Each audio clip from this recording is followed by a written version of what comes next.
Hablar de guerra en Colombia es abordar diferentes escenarios y diferentes víctimas.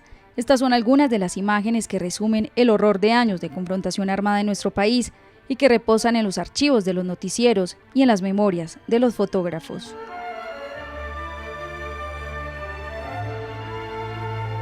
Hoy hay un gobierno con una gran apuesta por las víctimas del conflicto armado, por repararlas y devolverles sus tierras, por lograr la paz con la guerrilla, por rendir a todo lo que se denomine emergente.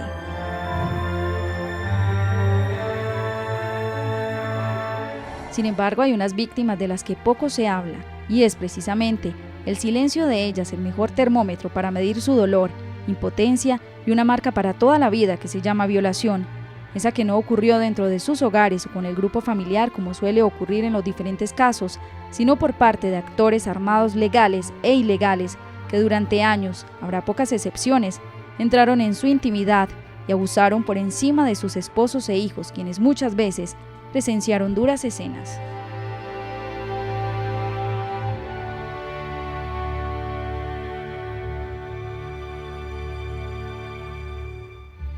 Son ellas quienes se han asociado para tratar de gritarle al mundo una realidad que todos conocen pero que desde la oficialidad no se maneja.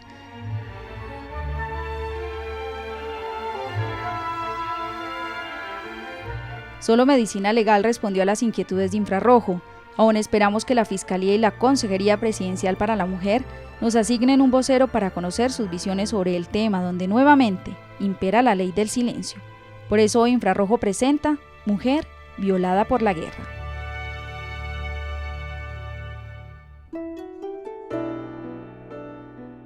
Admiro la valentía de estas dos mujeres que se atrevieron a contarnos su historia. La de ella terminó en el oriente de Antioquia. Ocurrió en el año 2004 cuando a hombres uniformados les dio por pedir comida en su casa. Yo confiada la abrí y en la puerta disparado a unos hombres uniformados de ejército. Le pregunté qué quería, me dijo, señora, ¿tiene panela? Le dije yo, no tengo. Ellos me empujaron y se entraron. Se entraron para la cocina, me esculcaron, sí. Me pillaron que yo tenía panela. Pero al igual, yo no quería darles. Entonces, de todas maneras, ellos me empujaron. Me dijeron que se iban a desquitar conmigo. En realidad, su cuerpo lo utilizó como protección para sus dos hijas de 17 y 6 años. Pero yo les dije a ellos, primero, muerta, a yo dejar que me saquen las niñas para afuera. Mátenme, hagan lo que quieran conmigo, pero me hicieron, no me las van a sacar para afuera. Ellos me golpearon, me dieron con la cacha del arma, yo me arrastré, me agarré los pies de ellos. Y ellos tomaron la decisión de que sacaban a la niña para afuera, que yo todavía estaba joven y aguantaba. Se quedaron adentro conmigo 4 hombres. Primero me violaron 2 y después los otros 2. El dolor debió quedar atrás para salvar la vida de su familia y huir.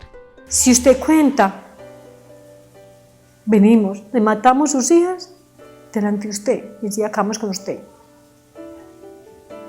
Yo no respondí nada, no tenía fuerzas para responder nada. Ellos se fueron. Las 2 niñas entraron, se agarraron a mi cuerpo, lloraban, me limpiaron. Me quedé unos días para recuperarme.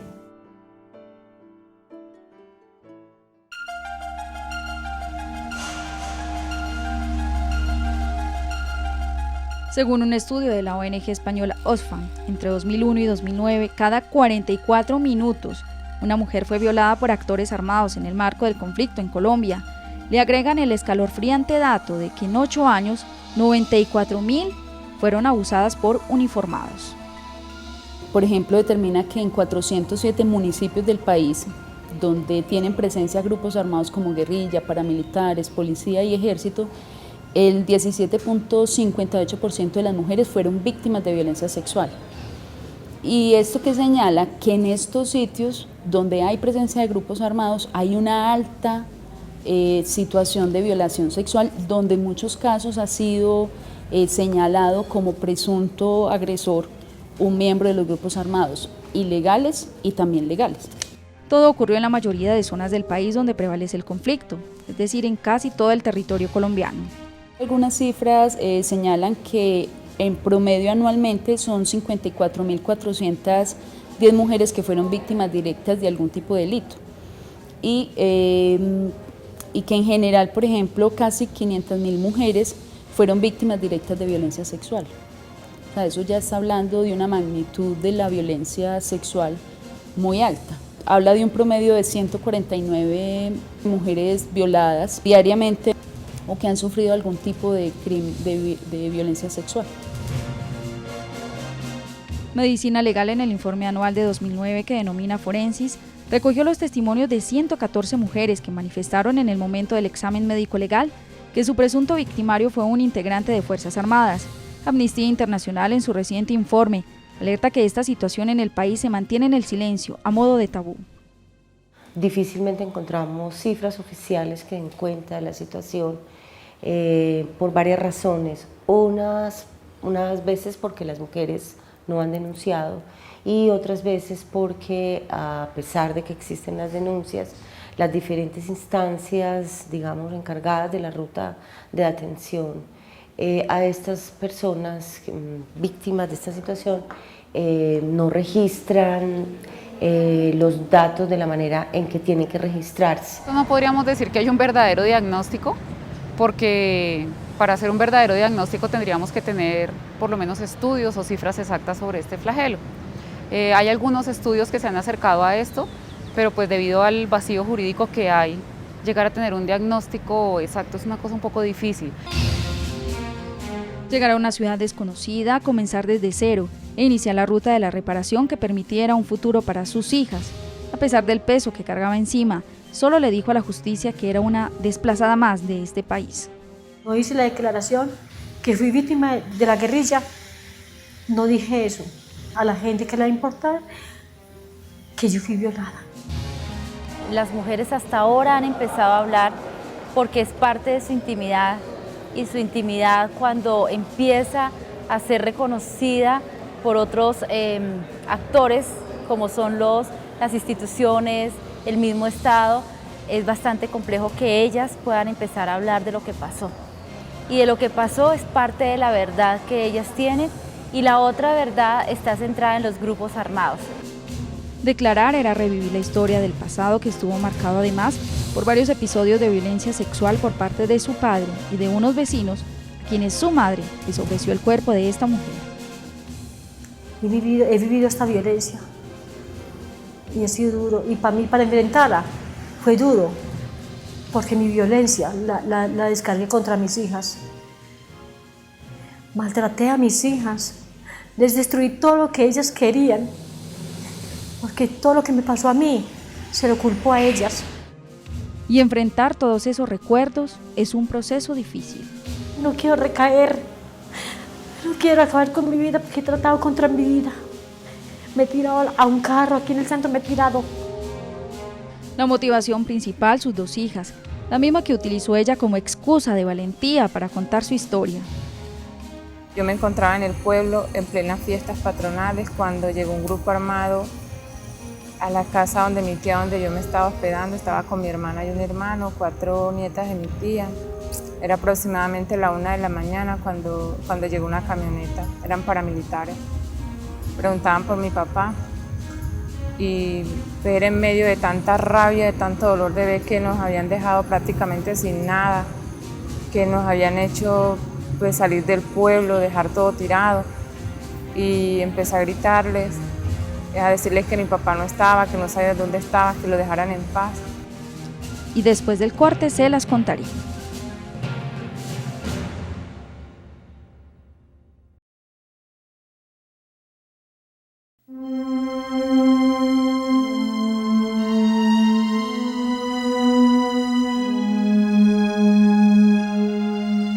Esta imagen que captó un periodista tras este mismo tema muestra hasta dónde pudo haber llegado el horror del hombre armado que, después de abusar de esta mujer, decidió marcarla con las iniciales del grupo al que pertenecía. Entonces, ¿por qué utilizan a la mujer como un botín de guerra? Los actores armados, legales e ilegales, intimidan y presionan a las mujeres mediante la violencia sexual para obtener beneficios, ya sea beneficios afectivos, ya sea beneficios para amenazar y que se callen. El solo hecho de portar un arma pues genera un gran poder, pero además la violencia sexual pues es un ejercicio de dominación. Esté o no armado un hombre que viola o que agrede sexualmente a una mujer, le otorga un enorme poder, porque es el poder de tomar el cuerpo de una tercera persona y hacer con él lo que se le antoje. Muchas de ellas habían sido violadas por entre 1 y 2 paramilitares, hasta 15 y 20 paramilitares. Algunas de ellas perecieron, fueron torturadas sexualmente y perecieron, algunas fueron hospitalizadas y murieron en la hospitalización. Y de las que nosotros tuvimos 88 terminaron la terapia, y la terapia permitió que algunas de ellas pues sobrevivieran un poco a este tema. Algunas de ellas salieron adelante, algunas de ellas tuvieron un trauma sexual tan fuerte que ha sido muy difícil. El caso del ex jefe paramilitar Hernán Giraldo, jefe del bloque Resistencia Tayrona, lo acompaña la iniciativa de Mujeres por la Paz, y eso es solo una muestra de lo que pudo haber ocurrido con cada uno de los frentes de las autodefensas y sus respectivos mandos. La Alianza de Mujeres por la Paz tiene la representación de 9 casos de niñas entre los 10 y 12 años que Giraldo usó y embarazó. En un inicio, él nunca se ha reconocido como violador de ellas, porque él dice que no las obligó, que ellas por su voluntad fueron a ser mujer de él, y las chicas tampoco se reconocían como víctimas. Pero si vamos un poco más allá de ese testimonio y miramos y analizamos el contexto en el que actuó Hernán Giraldo, pues era un hombre que tenía a su mando casi 1000 hombres, y era el patrón de todo el territorio, y lo que él decía pues era lo que se hacía. Y en ese momento y en ese contexto yo diría que para esas chicas ser mujer de Hernán Giraldo significaba seguridad, significaba protección en todo el conflicto que se vivía en el territorio.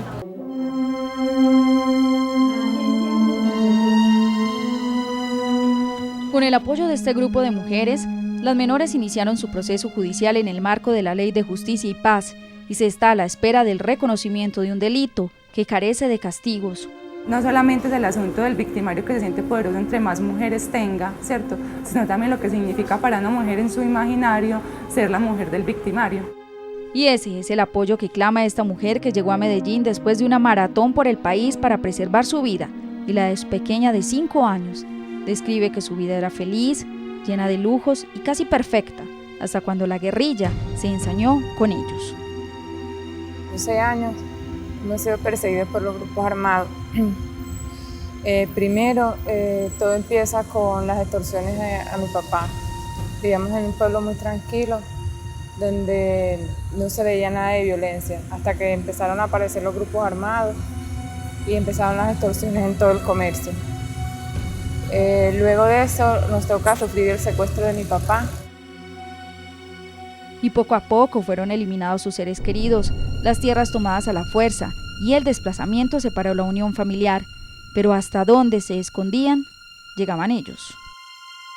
Llegó una camioneta, eran paramilitares, preguntaban por mi papá y era en medio de tanta rabia, de tanto dolor de ver que nos habían dejado prácticamente sin nada, que nos habían hecho pues, salir del pueblo, dejar todo tirado, y empecé a gritarles, a decirles que mi papá no estaba, que no sabía dónde estaba, que lo dejaran en paz. Cuando uno de ellos me mandaba a callar y yo seguía gritándole, me golpeó, y delante de mi tía, mi hermana y 4 niñas, me violó. En la casa habían 4, afuera habían como 4 también.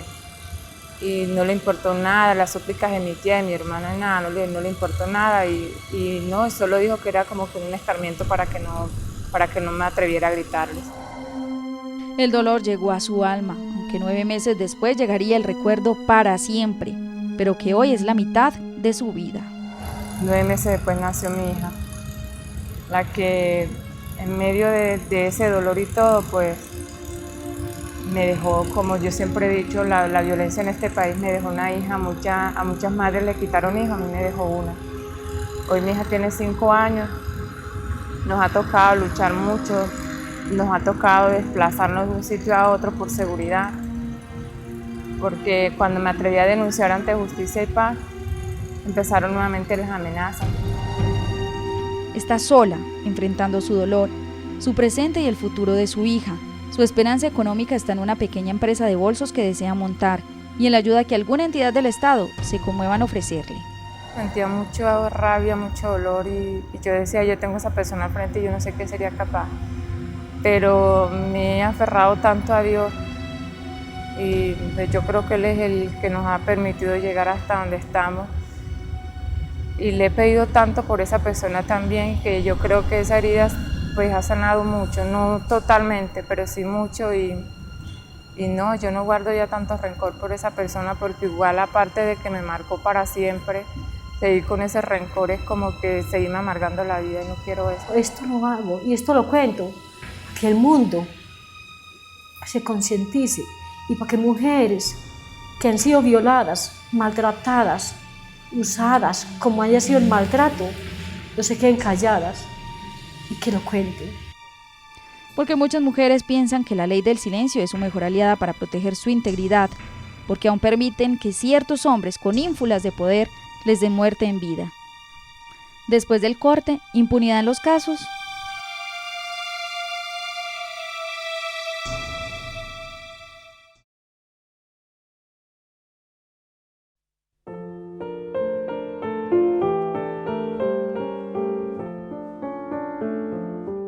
A mí me daba vergüenza decir que ellos fueron los que me maltrataron, los que me hicieron de mi vida un caos.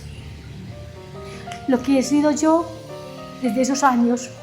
Tuve la oportunidad en la fiscalía una vez que me atendió una funcionaria pública y tuvo la gran cara de decirme de que algunas veces nosotras nos buscábamos eso. ¿Quién va a querer que lo viole una persona que uno no conoce en esas situaciones, una gente que uno no sabe ni de dónde viene? Y también tuve un caso con un dibujante de la fiscalía cuando hacíamos el retrato hablado, que me decía que yo le estaba dibujando era la niña, más no ese hombre. Eso ya había pasado 5 años y me obligaba prácticamente a que le diera detalles que yo no recordaba. Muchas mujeres prefieren no acudir a la justicia porque lo que se han encontrado son espacios en donde se cuestiona el hecho, y cuando no se cuestiona se pregunta demasiado en aspectos en donde la intimidad de la mujer pues se ve expuesta. Las preguntas no se hacen con el cuidado necesario, si no se le da credibilidad, si se están haciendo preguntas que están invadiendo nuevamente la intimidad de la persona, pues estas mujeres por supuesto no van a acudir a la justicia o no van a hablar de lo sucedido. Dentro de nuestros contextos sociales y culturales hay un asunto de crianza donde la violencia sexual es algo naturalizado, algo en el que se pareciera normal, que esa es una forma de acceder a una relación. Entonces, cuando hay esos efectos, hay obviamente aislamiento, en muchos casos hay vergüenza, ¿cierto? Se siente vergüenza, mucha culpa, porque también nos han educado que las mujeres somos las que propiciamos ser violadas, porque se viste así, porque estaba a esas horas en ese sitio, como si la seguridad de un territorio la tendría que brindar la mujer y no el Estado. Como lo narran estos testimonios, en la mayoría de los casos los organismos encargados de juzgar hacen caso omiso de desgarradores testimonios. Esa es la gran conclusión, hay una profunda impunidad frente a este tema. A través de la Ley 1257 de 2008, el gobierno decreta unas medidas especiales de protección a la mujer. Motiva a que existan las rutas del buen trato hacia las mujeres, de las rutas pacíficas, pero todo esto muy reciente. En esa época no existía. Entonces no pasábamos más de una mera intervención psicológica, que evidentemente era muy bueno para las personas, pero que todavía estaba muy lejos de lo que era la restitución de las víctimas. La Corte Constitucional profiere el auto 092, donde hace un reconocimiento para la atención especial a mujeres en situación de desplazamiento. Y una de las cosas que este auto logra identificar y logra determinar es que hace un reconocimiento explícito de violencia sexual cometida en el marco del conflicto armado. Habla de un número de casos, no recuerdo si son 500 casos, pero este es un antecedente muy importante porque por primera vez en el marco del conflicto armado se reconoce que los grupos armados han cometido delitos sexuales como violencia sexual, esclavitud sexual, también han llevado a que las mujeres, por ejemplo, se les prohíba transitar, vestirse, tener relaciones afectuosas. La investigación no avanza, entre otras razones que son de suponer, aceptamos la excusa de que siempre hay una negación del delito. La negación del delito es propia de los agresores sexuales, una característica muy propia de cualquier agresor sexual, más si esas agresiones se han dado en términos de un conflicto interno, pues que no es un tema de mostrar ni a nivel social, ni a nivel político, ni a nivel económico en un país. El Estado colombiano tiene que investigar, sancionar. Las mujeres queremos que haya verdad, justicia y reparación, y frente a estos asuntos de manera particular, nosotras creemos que el Estado es el garante de los derechos y aspiramos a que en este país salga a flote la verdad frente a todas estas situaciones. No por el cambio de grupos armados hay un cambio en la violencia contra las mujeres. Nosotras percibimos que hay, por el contrario, un aumento de la violencia contra las mujeres a partir de la dispersión o las nuevas generaciones de grupos armados, porque también de alguna manera hay menos controles y las mujeres siguen estando en situación de vulnerabilidad. En Colombia las víctimas son las mujeres de cualquier edad y los victimarios la mayoría de los grupos armados ilegales y algunos legales. Pero las secuelas son para toda la vida. Y es un poco lo que reclaman ellas, una verdadera ayuda que les permita salir de su situación, más allá de lo jurídico. Esto nos ha implicado procesos previos de más de un año de trabajo psicosocial con las mujeres y de orientación en derechos, hasta llegar al momento en que las mujeres toman la decisión de acudir ante las instancias judiciales a pedir justicia. Entonces va siempre precedida como de este trabajo previo de empoderamiento, de formación en derechos, de recuperación emocional, hasta que las mujeres se sienten en capacidad de acudir a la justicia. La dosis de atención psicosocial todavía es muy precaria. Hemos avanzado un poco, pero sin embargo falta mucho. Todavía se minimiza mucho el tema de la violencia hacia la mujer, ¿sí? Todavía la mujer tiene que salir al aguante, a la resistencia, a decir yo no soy floja, yo no puedo llorar, y no se trata de eso. Cada persona tiene sus características de personalidad. A través de estas voces quieren servir de ejemplo para que alguna entidad del Estado tenga consideración de su situación y que ya que estamos en el tiempo de las víctimas, también se les tenga en cuenta a ellas. Mientras la violencia siga siendo un poder de manipulación y de maltrato, pues seguirá siendo vigente en un escenario como estos. El círculo de la violencia hay que pararlo y esa es nuestra apuesta. Hay que trabajar porque existan realmente escenarios donde las personas tengan la posibilidad de resarcir ese dolor de lo que ha sido la violencia contra ellas. Parece ser que este conflicto más que todo fue ensañado contra las mujeres, porque es a las mujeres a quienes le matan los hijos, a las que le matan los esposos, a las que se le llevan los hijos, y como en mi caso, a las que violan y le dejan un hijo, y muchas veces ellos sin saberlo, quién sabe cuántos hijos más habrán dejado por ahí regados.